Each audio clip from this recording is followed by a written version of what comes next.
नमस्कार दोस्तों, त्रिशूल टीवी में आप सबका फिर से स्वागत है एक नई कड़ी के साथ, जिसमें आज मैं आपको सुनाऊंगी भगवान श्री कृष्ण की एक लीला, जिसमें भगवान श्री कृष्ण को हो जाता है सर में दर्द और कैसे भगवान अपने भक्तों के अभिमान को दूर करते हैं।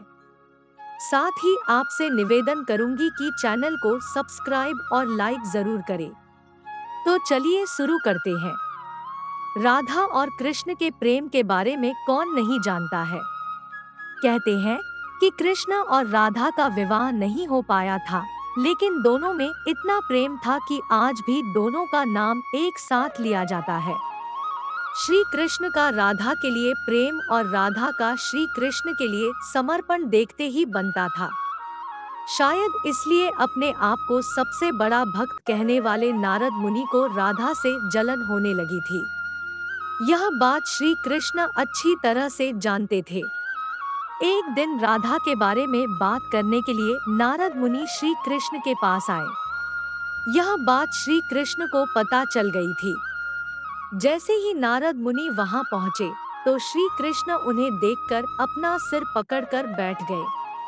नारद मुनि ने श्री कृष्ण से पूछा कि क्या हुआ प्रभु, आप ऐसे अपने सिर को पकड़कर क्यों बैठे हैं? श्री कृष्ण ने कहा, हे नारद मुनि, मेरा सिर दर्द कर रहा है। तब नारद मुनि ने पूछा, प्रभु इसका दूर करने का उपाय क्या है? तब श्री कृष्ण ने कहा, अगर मैं अपने सबसे बड़े भक्त का चरणामृत पी लूं तो इसे दूर किया जा सकता है। तब नारद मुनि सोचने लगे कि सबसे बड़ा भक्त तो मैं हूँ, लेकिन अगर मैं अपना चरणामृत दूंगा तो मुझे नरक जाने जितना पाप लगेगा।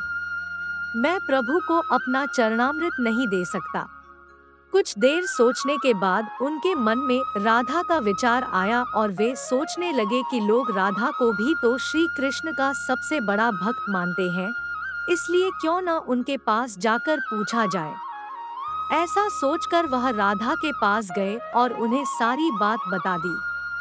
राधा ने जैसे ही सुना, एक बर्तन में अपने पैर धोकर चरणामृत नारद मुनि को देते हुए कहा, हे मुनिराज, मुझे नहीं पता कि मैं उनकी कितनी बड़ी भक्ति हूँ, लेकिन मुझे यह पता है कि श्री कृष्ण को अपना चरणामृत देने से मुझे नरक में जाने जितना पाप लगेगा और मुझे नरक जितनी यातना सहन करनी पड़ेगी।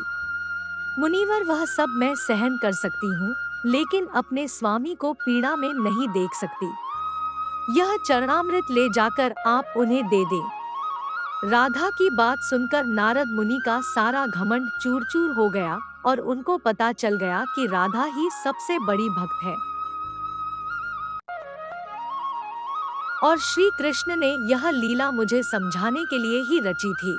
जब नारद मुनि राधा के पास से वापस आ रहे थे, तो उनके मुख से केवल राधा के नाम की ही धुन सुनाई दे रही थी। जब वे श्री कृष्ण के पास पहुँचे, तो देखा कि श्री कृष्ण उनको देखकर केवल मुस्कुराए जा रहे हैं और नारद मुनि ने भी सारी बात को समझकर उन्हें प्रणाम करते हुए कहा, राधे राधे।